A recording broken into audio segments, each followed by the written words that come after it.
Hey, I'm Brian, I'm Kaylene. and this is our veggie patch. Welcome.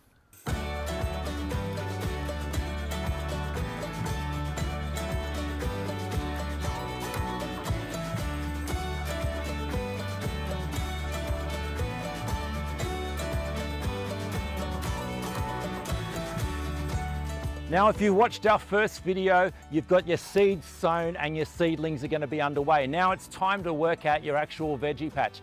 Now, vegetables love sunlight.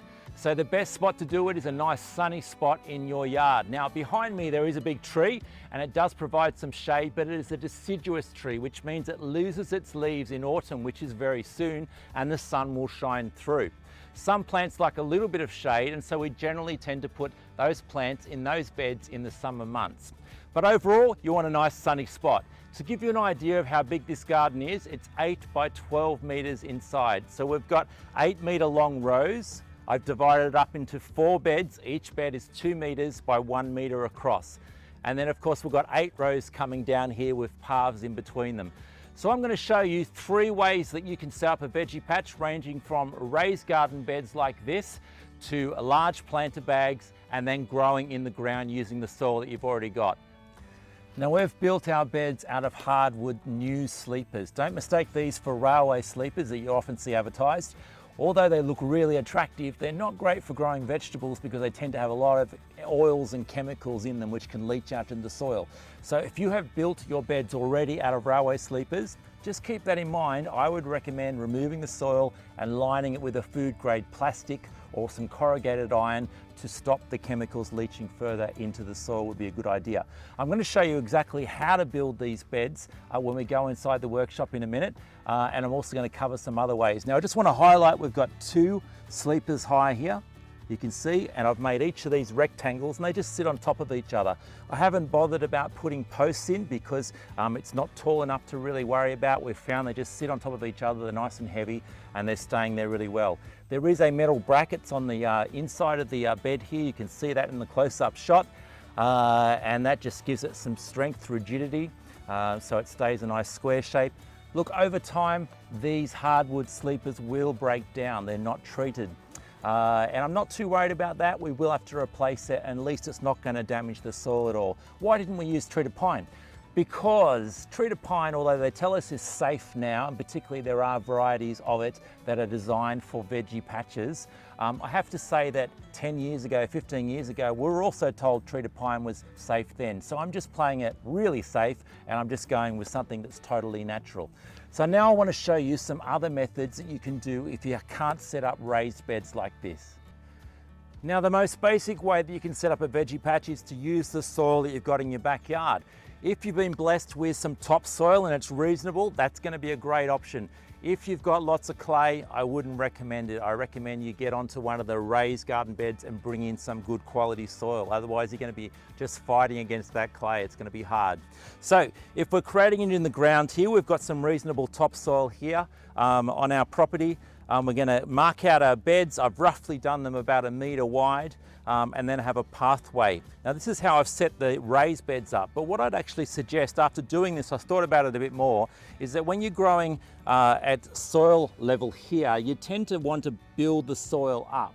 And so the bed tends to spill out to the side. So what I would do is allow the bed to be wider, probably 1.2 meters total, so the slope will go to here, and then have a pathway that goes another maybe 60 centimeters wide, and then another bed. Now, to dig this over, I can see I've got a bit of grass and weeds here. Normally I'd say get a spade, dig all those off first, and then start breaking up your soil using a mattock and a spade to really dig it over, and a hoe. I'm going to show you a much easier way to do it because this is how I would do it now, and that's going to be using the power planter. So I'm not even going to worry about removing the grass and the weeds. I'm going to dig it over and then just rake those off. So let's give it a go.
Now that was how to do it the easy way using the power planter. So if you haven't seen one of these, this is a tool that we've been selling for the last 4 years, and there's I think about 70,000 Australians using these. Absolutely brilliant, so much easier than manual digging. You just attach it to an 18-volt cordless drill.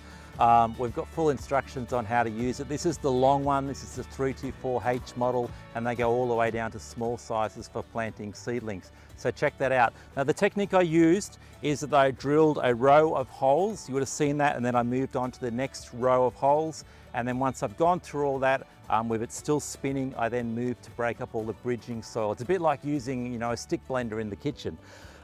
Certainly a lot easier, and it breaks up really fine. Now, I'd probably go over that again so that I can go down deeper, so that I can dig down to about 30 centimeters, I think would be ideal for most vegetables to be very happy with that. So I'd probably just go over that again, and then that soil will be ready. And I'd also get the rake out. I mentioned before about the weeds, and I just go through and actually just pull up all the reeds off to the side so we can pull that grass out. But you can see it's all nice and loose, so we're not having to manually pull it out, or we know that we've got all the roots out. So that's the easiest way to do it. So if you're going to grow in ground, you want to aim to soften all the soil up like this. You're going to need to add probably manures and some compost to it as well. You can get that from your local soil yard. You might want to consider buying a vegetable garden mix and adding it to your existing soil is another thing as well you can do. It's much cheaper, don't buy it in bags. Much better to get it from your local soil yard. I think it's about $50 or $60 a tonne or something. Get it delivered somewhere close, and then mix it all through. If you've got a power planter, mix it all through with a power planter. So that's one method we're going to use for growing vegetables. If you've got soil that's reasonable, highly recommend that. Let's look at the next one. Now our next option, if you haven't got time to be building raised garden beds from hardwood sleepers or digging over your ground if it's not good enough, is to build raised beds but to use these planter bags. Now we sourced these especially for this job. They are usually designed for growing big trees in, and they have a lifespan of 5 to 10 years outdoors, so they're very UV stable. They're not like the plastic bags that break down, okay? So don't order something else thinking it's gonna last. These are designed for that purpose. You can see this is a very large plant pot we've got here. I think it's about a 20-inch pot, so what's that, about 500 mils across. You could grow in large plastic pots like this if you haven't got any other options, or if you've already got a lot of these, but you are going to get much better results. The bigger the bag, the happier the vegetables are going to be. I just know that from experience. Small pots are harder to keep the plant alive than big pots. So if you want to get some of these, we're selling these on our website. Aussie Gardener members get them at a highly discounted price. They're going to last you a long time. You need to order soil-wise. This bag is 400 litres, so if we convert that into cubic metres, you need 0.4, so 0.4 of a cubic metre per bag. So roughly, well actually a little bit less than that because you don't want it filled all the way to the top. So roughly you would do 1 cubic metre would fill 3 bags. Now each bag is about a metre across. I think it's actually 920, but close enough to a metre in diameter, and 600 millimetres high. So if you can compare that to the beds that I showed you before, we have 8 rows of 8 beds, 8 rows of 8 beds, 8 metres long I should say. So that's 64 square metres. So roughly you'd need 64 of these bags if you wanted to do a same size vegetable garden as us. Of course you mightn't have that space, but I just wanted to give you a comparison as to how you could do it really quickly. We're going to head inside the shed now, and I'm going to show you how to build the raised beds like we have using the hardwood sleepers. All right, so we're going to have a go at building out of these hardwood sleepers here. I'm going to get Kaylene to do this. Yep. You all ready for it?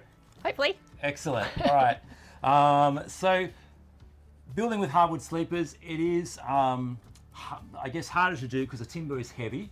So keep that in mind. You are going to need probably some help.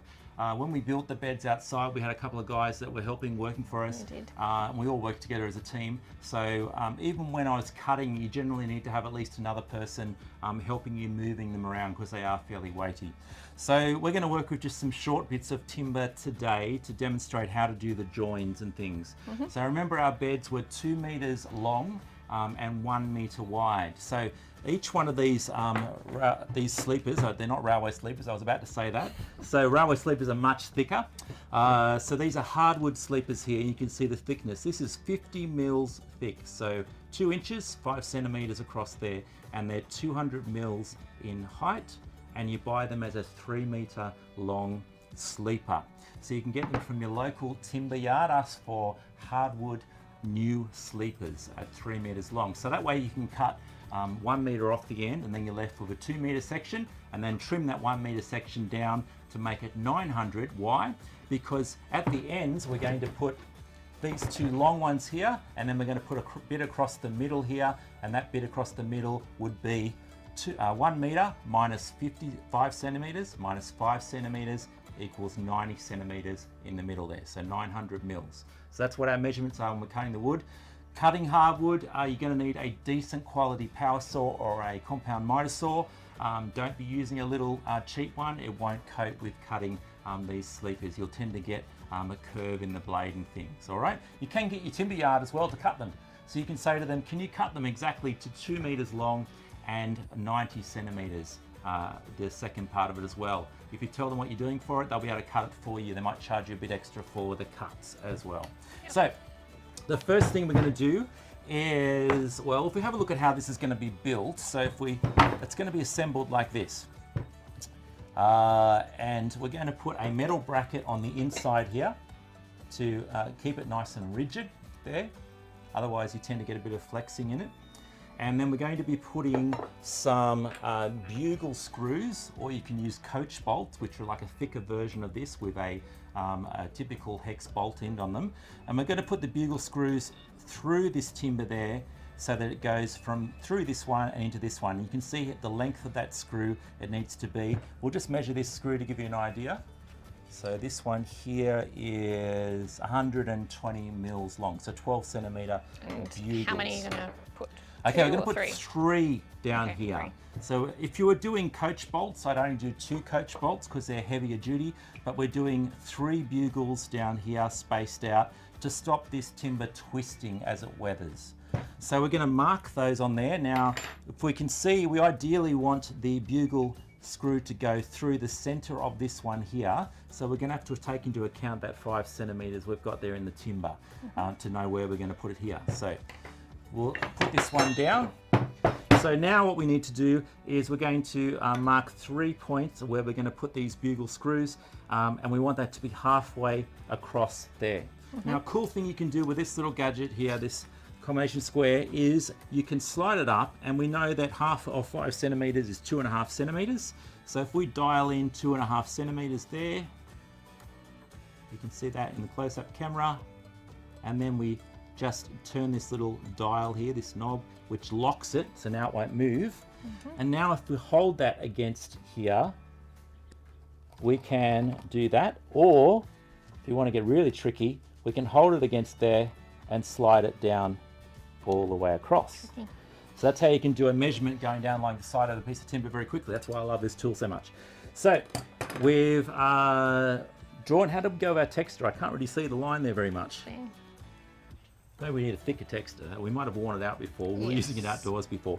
So we want to then, to do our carpentry nice and neat, don't just point, draw X's wherever you want, measure them in, so do it properly. So if we know that this is 200 mils across, we'll look at 10 centimeters in. So we'll go to here. That's going to be our center one. And then we need to put some that are fairly close to the edge, but we don't want to go too close because your timber's all going to break off and it's not going to be a strong joint. So let's say we go 1, 2, 3. So we'll go 30 mils in from the end. We're going to pre-drill these holes because we want something to happen. And this is a mistake that a lot of people make in woodworking. A carpenter once taught me this, and I'm so glad, very good knowledge, is that when you're putting 2 bits of timber together, so we want it so that the hole that's in this one is actually bigger than the screw. So what will happen then is that the screw will go into this bit of timber and this one will slide in like that. And so that's how you lock them together. So that's what we're going to focus on now. So we're going to look at the size of the bugle here, the thickness of that. I don't know what thickness it is, so we're just going to hold it against a drill bit. So let's have a look. this one here. So if we can see that on the camera, hopefully, you can see that the drill bit is just a millimetre on either side bigger than the shaft of this bugle. Okay, and that will allow the timber to slide in. So we're going to put that into our drill. So pass me the drill over there. Now we love DeWalt gear, but if you've got other drills, that's totally fine. We've just found the DeWalt gear is very tough. You can see how dirty our drill is. It really gets a good workout. We use it on the power planter all the time. This particular one here I'm using is the 996 drill. Look, this is the dream drill of kind of cordless drills if you want to get this. Full metal chuck, absolutely beautiful, plenty of torque, that means how much power it's got. And it just does brilliantly on the power planters as well. So I'm tightening that up as tight as I can, making sure that it's nice and straight in the drill. All right. Now we're going to be drilling through timber, so we don't want the drill on slow speed, we want it on high speed. So our speed of our drill is at the top of the drill here.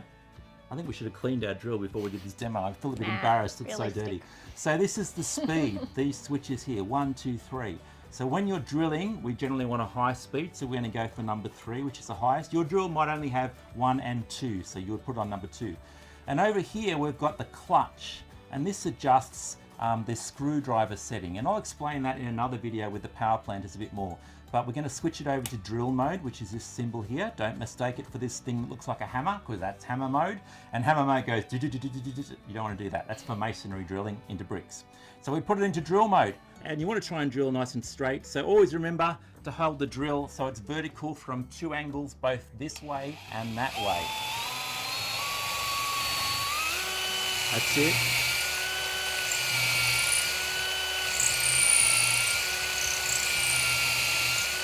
Are we 3 yet? No. Nearly there. There we go. Excellent. So you'll actually hear it clunk, and you'll feel it when you go through. You see the technique that Kaylene's using as well is she's clearing the hole out. So she's not just pressing down, continually drilling. She's drilling down a bit and then lifting, which releases the sawdust out of the hole. It spirals back up the drill. Don't touch the drill like I almost did then. It's very hot. It spirals back up the drill and it clears the hole, and you'll find it works a lot better. For our 2 long timbers, they're the ones that go down the side, you're going to do both ends of that. So you would drill that 1, 2, 3, 1, 2, 3, and then on the other bit of timber you do the same, 1, 2, 3, 1, 2, 3. And then you're ready to assemble it, and we're going to put the bracket in there to do the next bit. Okay? So we don't do the bugles first? No, because it's going to separate and it's going to be hard to do. So we're going to use this to help us a bit. Okay. All right. So what we're going to do now is we've got to think about where the timber's going to go. So this timber's going to mount there, isn't it? So this bracket, if we turn this around, that bracket's going to go in on that point there. So we're going to put the bracket onto this bit first, and we're just going to look down from above and just make sure that that lines up with the timber there. We're using this drill. All right, and we're going to swap over, and we're going to use an impact driver for this, because we're going to use some roofing screws. So let's have a look at these. So just have a look at these on the camera there. So these are roofing screws, so they're galvanized. These ones here have got little rubber washers on them. Don't worry about that. If you don't have rubber washers, it doesn't make any difference. But they can stay on. And we're going to use these to hold this plate onto this timber. Okay. So when you're at the hardware, make sure you're buying this type, which is designed to go into timber. Okay. And the easiest drill to use now is we're going to swap over to an impact driver, which works a bit differently to the drill. So let's have a look at the size difference of these two. Often when you buy drills, they'll be in a kit, a combo kit like this, and it'll have an impact driver and a drill. A lot of people don't know what this is actually for. It's not for putting normal screws in. Not a good idea. It goes too fast. It's good for putting bugles in. That screw I told you before, the strong long one, and also for putting roofing screws in. Absolutely brilliant for it. And for putting metal screws in, it works really well too. So aim for the center of the large hole. Make sure I'm not holding it at the time. And you do have to press quite firmly with the impact driver for it to work. So hold nice and steady. That's it. Very good. So you can see how that makes a different sound to a normal drill. And it does require a bit of effort. You can't hold it lightly. You've got to really press firmly and control it. Now we're just going to have a look at this. Is it lining up with the edge? Yeah, it is. It's a good fit. So you've done well there. If it wasn't, we would just back this off a little bit in reverse and then bang this with a hammer to get in the right spot. So I'll try another one? Yeah, we're going to have a go with the next one.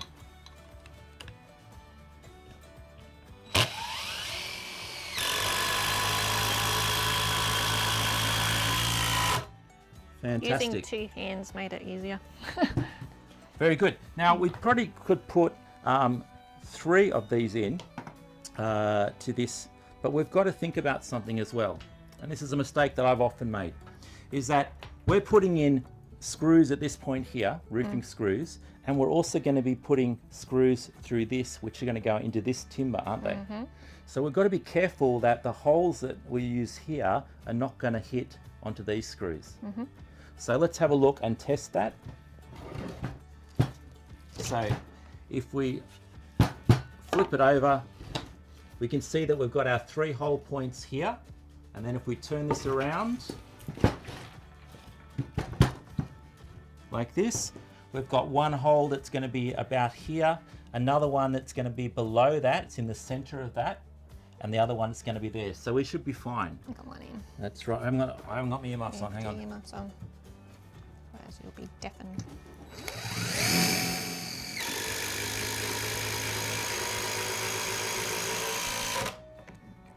Beautiful.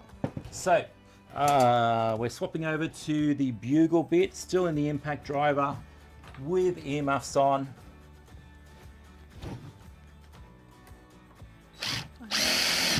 Press hard. Oh, you haven't got earmuffs on.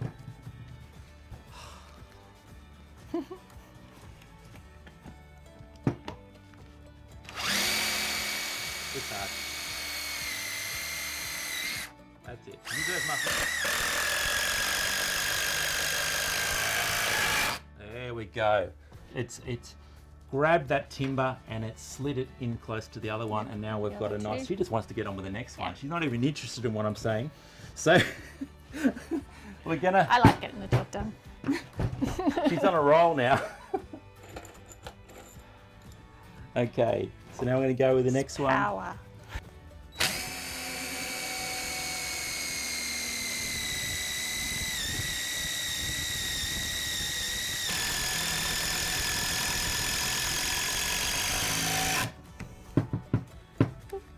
Stuck in. That's it.